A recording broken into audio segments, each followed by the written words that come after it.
JB here, JB here. Hope everyone's doing outstanding. December 17, 2024, 9:01.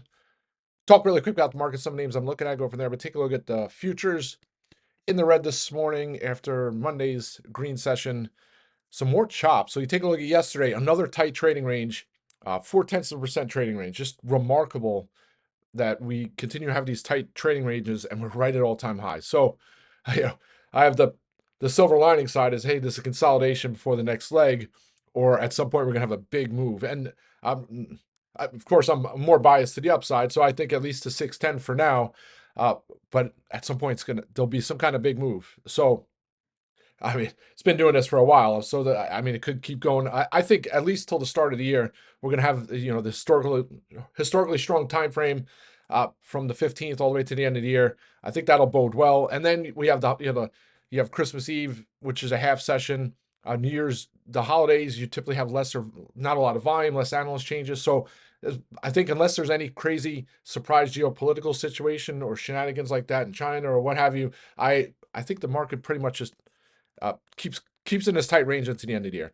But some things to watch, and I put on the watch list this morning, and I continue 604 and change, like 604.50 looks like support. We just came down to 604 here in the pre-market after retail sales data, and then 610 is the spot. And another silver line, retail sales data out this morning, stronger than expectations.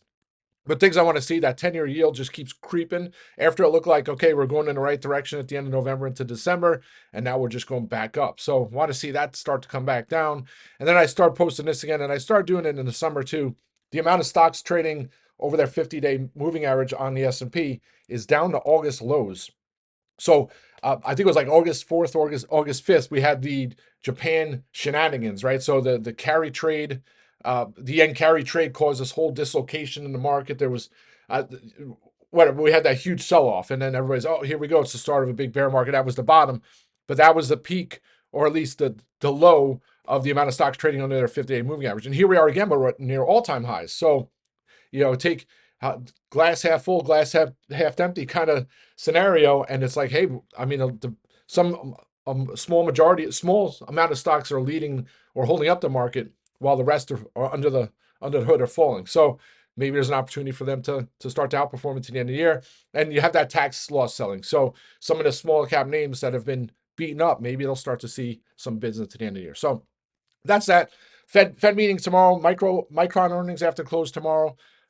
Should be interesting. So that's the overall market. So now individual names. Quick on JOBY, and JOBY. It seems like every couple days there's more news. They had completed a first major milestone for.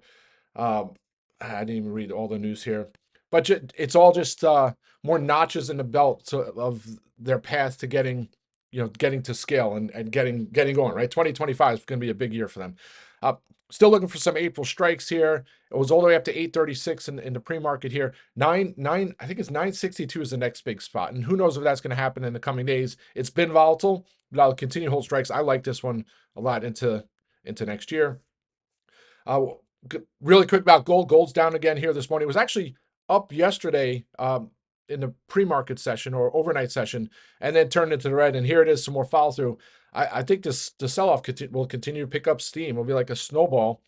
Gold sitting here at 26.52. It's still under that uptrend chart that I drew, the trend line from a couple weeks ago. It's finally under that, and by the end of the week, maybe under $2,600. I mean, call me crazy, but of course, I'm looking at the chart through the eyes of someone who has gold puts, right? So a little more easy to rationalize some of these moves. You can also make the case that it's found support at the end of November on these dips, and then in the middle of December on the last dip, and then bounce. So probably a key spot here today. If it doesn't reverse course and head into the green, I think it heads under $2,600. Still looking for other positions to play for moves. I'll continue to hold the GLD puts, but I have GLL calls, which is a double ETF, double bear ETF. I always look at, but it's very illiquid. Same with Dust and J-Dust. But don't be surprised if I add some of those, because I think if we do accelerate, J-Dust and Dust will provide some crazy multi-bagger opportunities. But got to be in before it starts moving. Otherwise, the premiums start going nuts.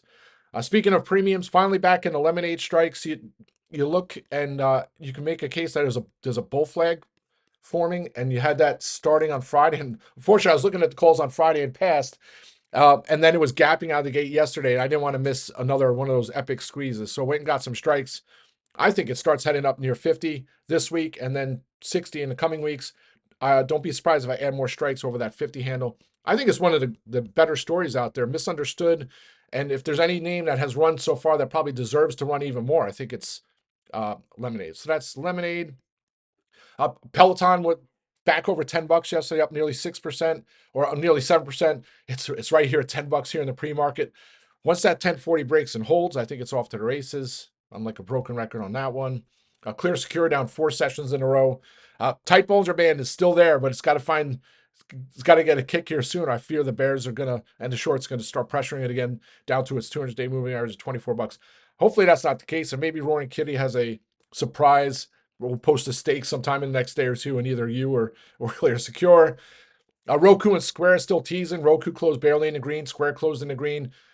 It's probably Square's probably going to tire me out, and then by the time my calls expire, I'll be over.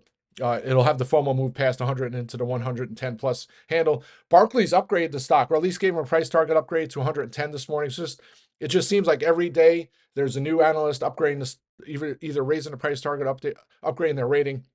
Really, of course, I continue to love Square, and not sure I'll add any more strikes just yet, but I think it gets some FOMO at some point. Fiverr, pretty much flat yesterday, up 0.75%. At some point, that thing's over $40. Solar Edge got a double upgrade this morning. Goldman Spectacular.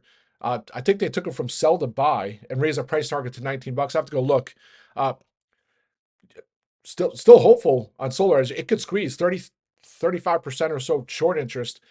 If it gets over $16, that's another spot. I'll get some calls, some more calls play further into the 20s, because it's one of those names. I forget what the headline is. I don't know if Barron's had it. It says upgrade solar. Solar is a play into 2025. We'll see how that plays out. And these quantum names, right? So it's easy to kind of like catch the FOMO and the hype.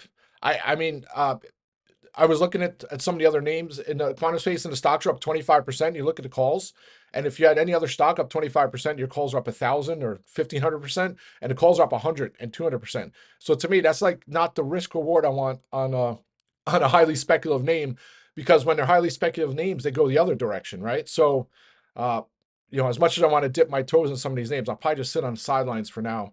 And they have no revenues, right? So it's not that it means it can't go higher, right? Because the market's a forward pricing mechanism. So it's not pricing in today's revenue, right? It's pricing in the fact that quantum computing could be this huge unknown met need that has a huge addressable market.